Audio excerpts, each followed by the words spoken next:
precisamos dar continuidade, né? Provavelmente vai ser uma série, mais que 2 vídeos. Então, nós vemos que o reino de Deus, ele foi anunciado, ele foi inaugurado e ele vai ser consumado. No reino milenar, quando Jesus vier para reinar mesmo absoluto, ele não vai se apresentar como hoje ele se apresenta no tempo da graça, como Salvador. Ele vai ser juiz e ele vai ser um reino na plenitude do sentido o rei. Glória a Deus, aleluia. Maranata, hora vem, Senhor Jesus.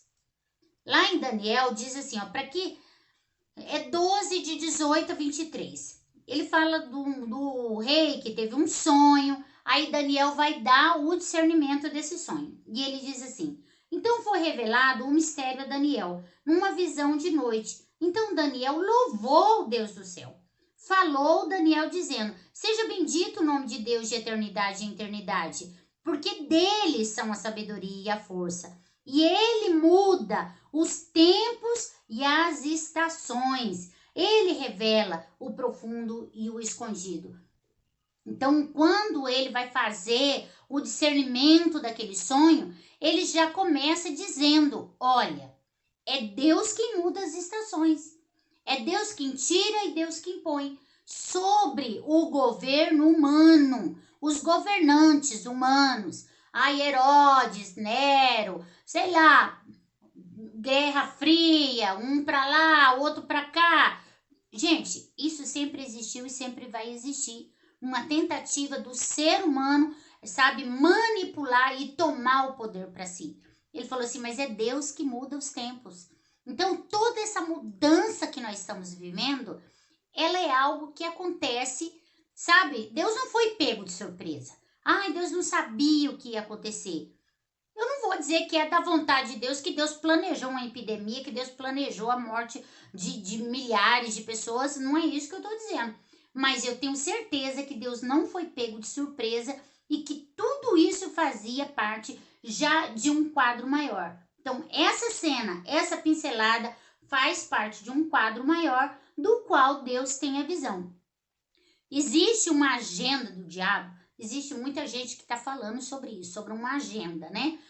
Existe, gente. Existem pessoas interessadas em ganhar da miséria, a ganhar, ter lucro em cima da doença, em cima das mortes. E isso você não precisa nem pensar num governo mundial. É só você olhar para algumas prefeituras, alguns governadores, que isso vai ficar evidente. A corrupção, a palavra corrupção no nosso país, é muito usada exatamente nesse sentido. De pessoas que usufruem, sabe, benefícios financeiros e de poder em cima da miséria de outros. Sempre existiu.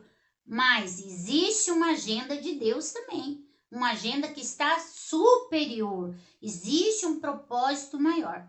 Eu me recuso a acreditar que as coisas acontecem por acontecer. Que as coisas não possuem nenhum sentido. Eu acredito que existe um sentido em tudo isso. Existe um sentido na minha vida e no meu propósito. E o meu sentido maior está relacionado às promessas de Deus e a esse reino eterno, do qual Jesus Cristo, o Senhor, vai ser o Rei pleno e absoluto. Só que, pelas minhas decisões, eu já participo desse reino. Quando eu reconheço o senhorio dele, quando eu reconheço que eu, num processo de transformação, num processo de santidade, de busca da santidade pela palavra, pelas minhas atitudes e pelas minhas escolhas, eu vou me adequando mais e mais a esse perfil de cidadão dos céus. Eu creio. Se você crê junto comigo, dá um amém aí. Pode dar um amém. Então, a transformação do individual para o coletivo, saindo dessa pessoa para fazer parte de um povo santo, é muitas vezes o grande desafio do discernimento nesse tempo.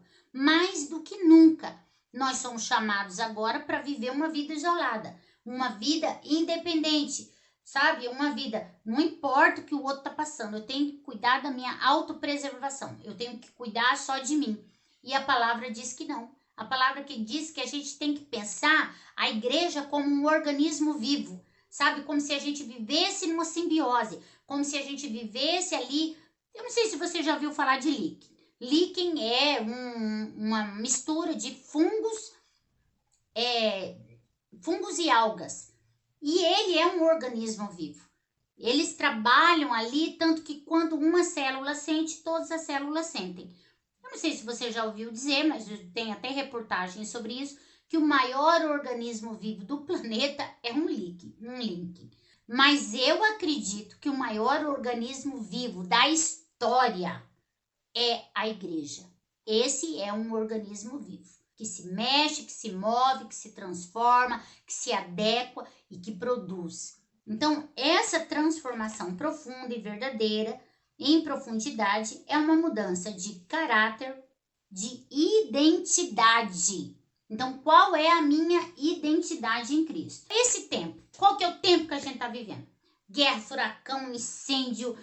Gente, é tanta coisa que aconteceu nesse ano de 2020 que eu vou te falar. Vai ser uma das maiores retrospectivas. Não tem sempre aquela retrospectiva do ano? Então, essa vai ser punk, hein? Essa vai ser, ó.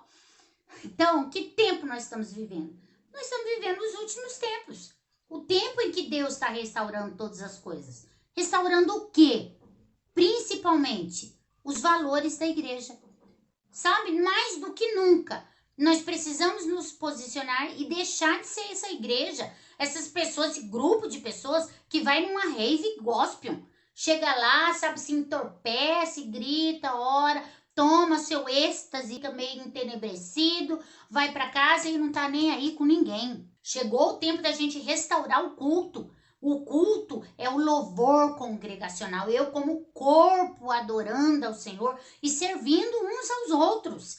Então chegou o tempo da gente fazer uma reavaliação do que é igreja. Chegou um tempo da gente derrubar os altares de Balaíns, sabe? De destronar os ídolos. Ai, porque o pastor, o apóstolo, o bispo...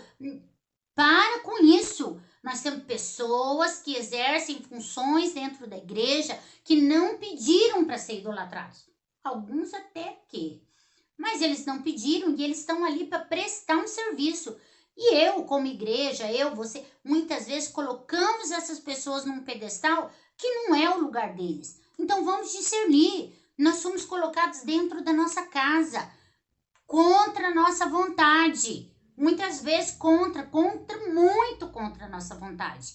Inclusive, existe até uma batalha judicial. Até que ponto pode se manter uma pessoa dentro de casa contra a sua vontade? É quase que um encarceramento, porque não existem muitas vezes provas científicas que provem que isso é o correto, esse isolamento. Mas por que o Senhor nos trouxe para esse isolamento?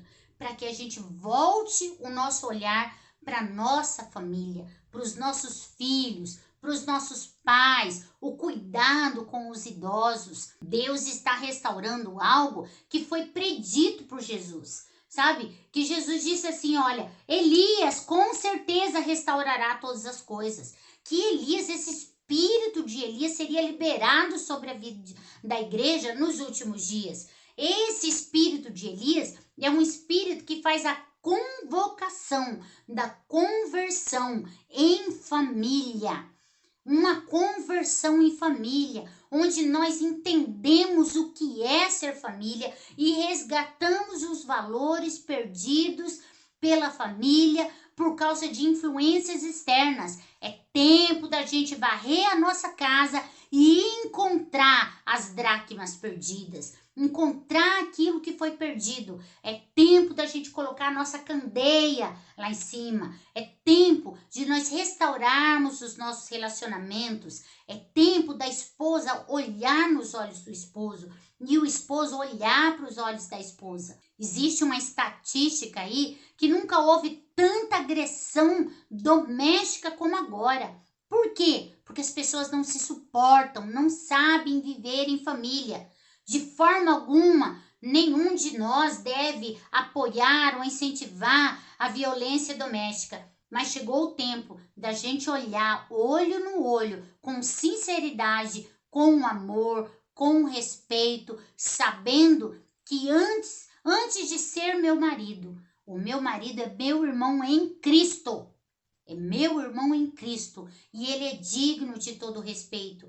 E se eu o respeito, o meu leito vai ser um leito que merece todo o respeito, digno de honra. Chegou o tempo, sabe? Como filho de Issacar, vamos fazer a leitura. Chegou um tempo da família ser restaurada. Se você ficou comigo até agora, eu agradeço. Sabe, se você gostou, compartilha com alguém essa mensagem.